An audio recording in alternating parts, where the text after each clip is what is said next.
Oke. Assalamualaikum warahmatullahi wabarakatuh. Sekarang saya berada di Menasah, tempat saya ambil video kemarin, yaitu Menasah yang masih memiliki ciri khas Aceh. Dan malam ini adalah malam Nisfu Sya'ban. Sebagaimana biasanya masyarakat Aceh itu melaksanakan acara berupa malam ru'at namanya.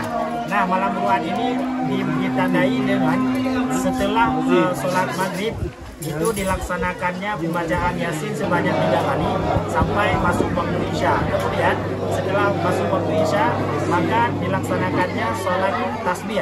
Nah, setelah sholat tasbih, satu ritual ataupun satu acara yang sangat ditunggu khususnya bagi anak-anak yaitu menyantap makanan yang sengaja disedekahkan oleh masyarakat untuk khusus ya di malam Nisfu Sya'ban.